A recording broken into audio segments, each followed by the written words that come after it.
My name is Jun Hyung Kim. I'm an assistant professor in economics at KAIST. That's short for Korea Advanced Institute in Science and Technology in South Korea. So I'm broadly interested in the human development process, human capital development, all the way from childhood to adulthood. So that's very broad, but more specifically, I'm interested in the children's developmental environment, right? And that includes parenting, the school environment, and possibly neighborhood as well.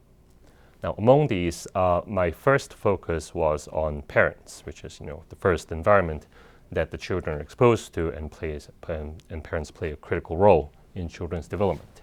So as I try to look at the role of parents as children develop, I found something very interesting, peculiar. So now economists know that the parents spend their resources, time, and money to promote children's development. But also there's these huge other aspects that people didn't really account for before, and that sometimes called parenting style or parenting practices and parenting behaviors. Now, and more interestingly, it's not really clear how parents make these choices and how it affects them, right? So for instance, there's this very important aspect of parenting behavior called discipline or punishment, right? So as children do something that parents don't approve, parents try to modify children's behavior, and that can sometimes involve, say, taking away privileges, like television, video games, or some parents even use corporal punishment, right? They use harsh parenting, they get angry at them, scream at them, or spank them, which actually happens a lot even in developed countries, right? Now, especially for very harsh parenting, such as corporal punishment, it is pretty well accepted that it leads to negative child outcomes, right? So why would parents do that? Now, some parents genuinely think it's good for them, or actually don't know that it can have negative impacts. But in many cases, in very often, parents will say that they regret doing it. They know that it hurts them, it hurts their children, but then they end up doing it anyway, and then they're in tears and saying that they shouldn't have done it, and they regret it. They're worried for their children. So here's a puzzle, right? Like being angry at the child, screaming, swinging their arms to hit the children they all sound like very deliberate actions, right? Require conscious choices and a lot of energy, and they know that it hurts their children. So why do they do it, right? So we have to understand why this is happening. So in order to improve parenting behavior, they already know it's bad for them. So just telling them to change their behavior is not going to be enough. So what I tried to do is I introduced a different model of behavior to understand why the parents would do this, right? So in my conceptual framework, what the parents are trying to do is they're trying to engage in communication, right? When this discipline punishment is a one-way method of communication between parent and children on how the children should behave. Now, often children will eventually do something the parents don't approve of because maybe children don't know what's best for them, or don't study enough, don't behave well, or children do something dangerous, so parents has to stop them, or maybe just children bother parents too much and parents get annoyed, right? So whatever the reason, parents will encounter a situation where they want to change children's behavior in a way that children remains changed even when the parents are not looking, right? So they want to have these permanent, persistent changes on how children behave. And that usually invites resistance from the children, right? Changing behavior and beliefs is usually very difficult and effortful, and children don't want to do it. They would run away or they fight back, right? So this situation becomes stressful, right? And now this is important, a critical situation. How do parents respond in this stressful situation?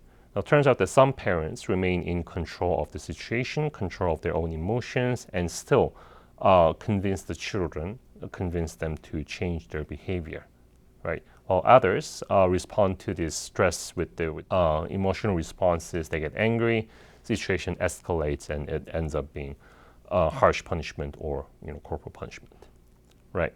So what's critical here is whether parents are able to control the situation. So it's a question of ability or skill, right?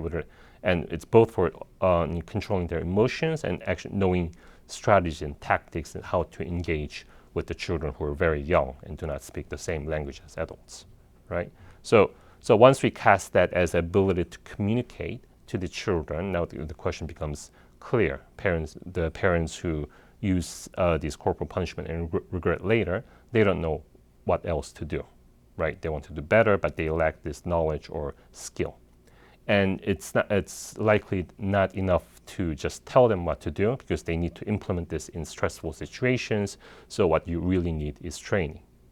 Okay, so in my first research, I developed this model and tested it, and sure enough, I found out that the parental punishment predicts better child outcomes for parents who are more likely to implement this in this calm and disciplined, self-controlled way.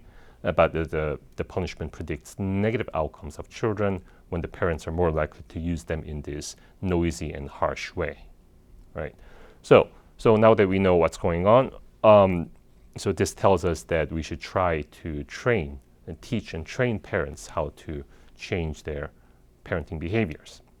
So in my other research, I evaluated a parenting program, right? So there's actually this program implemented by developmental psychologists in Germany who I got in contact with, and they implement this randomized intervention called PPP, Positive Parenting Program, and they evaluated outcomes 10 years out, right? So I worked with them to evaluate this program and found out that the parents who received this training when the children were very young, they were able to change their discipline behaviors for years out.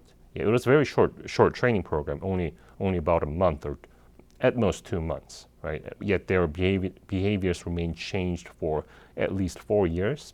And when the outcome was evaluated 10 years later, when the children were in early adolescence, we found out that children's behavior significantly improved. They were less likely to be aggressive, more likely to have report higher well-being, and also less likely to harass other children. Okay. So that's what we found in terms of the effects of parenting and the need to improve parents' skills as an important component of children's home environment.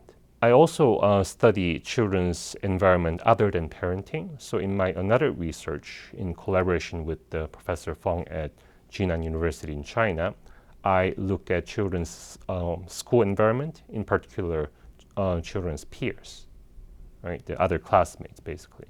So there I found that the children's peers can shape one's non-cognitive skills as measured by personality based on the Big Five model of personality, right, which is an industry academic standard. So this finding is actually significant in part because in our sample we found no impact of peers on children's academic test scores, right? So the finding that there is a peer effect on non-cognitive skill itself is novel. And also it's important that we found negative impacts of disruptive peers, even when there is no observable impact on test scores, right? So it tells you two things. First, the knowledge that the peers can actually shape children's behavior, non-cognitive skills. And second, that these effects can be observed even when there's no impact on test scores. So it tells you that when we develop policies related to that affect student composition at schools or in general any education policies, we shouldn't just focus on test scores or cognitive outcomes. We should really pay attention to these behavioral or non-cognitive outcomes as well. Otherwise, we might end up with very misleading judgments, right? In our case, we found no impact of peers on test scores, but then it would be wrong to say that the peers have no impact on children's outcomes, right? So that's a research I did in peer effects. I also have other collaboration with the Chinese using Chinese data. So in my other studies, I look at the developmental outcome and cognitive outcomes of left behind children in China. So for these children, usually in rural area, parents migrate away for employment because rural wages are low to support the family. So the parents migrate to different provinces, usually for several years, in temporary arrangement. They come back later. They also remit the additional income for household consumption. So these children do have higher income, but then they're deprived of the direct interaction with their parents, right? So it's an open question how their outcome will turn out. Usually people think that these children are disadvantaged, but so what we found is that these children are certainly more likely to suffer disadvantages, I mean, even with higher income, but only if they receive they're subject to poor, low-quality home environment, right? So in the case when with higher income can compensate for their children's loss of interaction. So in our sample, we found out that dyslipidem children do not suffer in terms of test scores, but their behaviors suffer, but not if the caregiver at home provide high-quality interactions. They speak to them and they help them with their school and so forth. And this is more likely to happen when the primary caregiver is the mother, and while the father is away working. So it doesn't have to be mother; it just has to be the one who provides high-quality parenting, and that happens to be mother in many cases. Now, if the primary caregiver at home does not provide this, careful, high-quality interactions, then children's behavioral outcomes can suffer. And in many cases, that happens to be grandparents, and not because grandparents are inherently bad, but because they have lower levels of education, and they're less likely to implement proper discipline and less likely to help with the children's schooling and so forth. So in those cases, being left behind can have a very negative impact on children's development. Those are some of my ongoing research focusing on children's home environment and schooling environment. Going forward, I'm still interested in how children's human capital development occurs. So I'm trying to incorporate not just money and time, which has been the focus in the literature, so it's cutting edge, but I'm also trying to incorporate these parenting styles and parent-child interactions, which so far was not easy to incorporate into children's skill production, in part because there lacked easy and tractable model of interactions and parenting style. But then I developed it. I claim I developed it in my early research, so I tried to incorporate this into comprehensive model of skill production and look at the role of each of these inputs and how they interact to produce children's skills. So that's one research I want to implement in the future. And also, in another branch, I want to look at how parents choose these different inputs and make these choices, right? And in studying that, I really want to incorporate the trade-off parents face, especially in terms of their work, right? So all parents now face very serious work-family trade-off. In the past, the trade-off was more severe for women. It remains severe for women, but now, and increasingly, the trade-off is becoming important regardless of the gender of the parents, right? And to really understand or to develop policies that can promote children's development through this family and home environment, it is necessarily important to understand how parents deal with this potentially very steep trade-off. So that's my future research. I want to understand how children's skills develop and what type of trade-offs parents face as they make choices related to parenting and work. I tried to look at the determinants of parenting, and that is actually the exact hypothesis I had, that they probably were copying what they received, right? So I wasn't able to confirm this. I did find correlation using the American data, that there was a positive correlation between the parenting received and parenting implementing, but it was correlations. I couldn't establish causal mechanisms, so I left it out my initial research, but that is part of what I want to do in the future. Now, for other aspects, the part you didn't ask, I did find that the parents those with skills, their response to children's behavior is more precise, right? So they only implement punishment exactly as much as needed, whereas those with the lower skills So they're subject to other factors such as their own emotion and stress. So their responses can be very noisy, right? So, but still, the skill itself can be transferred from the parents to the from one generation to the next. So yeah, what you say is very plausible, and I want to tackle this in the near future. Well, first of all, test score is not bad. They're still useful. They capture important aspects of children's development. It's just that it's not enough. And focusing on just one part of the story can be and not insufficient or even dangerous. So what can teachers do or policymakers do in situations? So funny thing about peer effect is that however you do, you can never have the optimal situation, right? So you can separate the well-performing, well-behaved students and poorly behaved students into separate groups, but that's going to be really bad for those who are unlucky enough to be categorized into poorly behaved groups. They're going to get the really negative peer effects, right?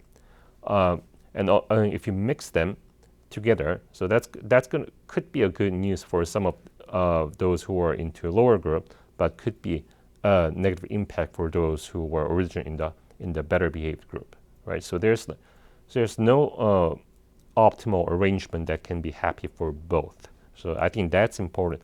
That's the key thing to recognize. So however you do it, policymakers will have to recognize that some people are getting hurt and develop policies to compensate for those who might get hurt. So for instance, nowadays tracking is less fashionable, so people try to mix them, but then some students who are better behaved or very high performing may feel somewhat dragged down, so they may have options for additional other treatments that can really promote their skill and efforts. That could be one suggestion. I'm not saying that's the only thing, but the idea is that people should pay attention to this trade-off. Yeah. Well, I think it certainly provides a better home environment for parents who can afford to stay at home, right? So that's possible only for certain occupations. For many other occupations, staying at home simply is impossible, especially for those who provide these services that are vital for our society. So for these people, working from home is just simply not an option.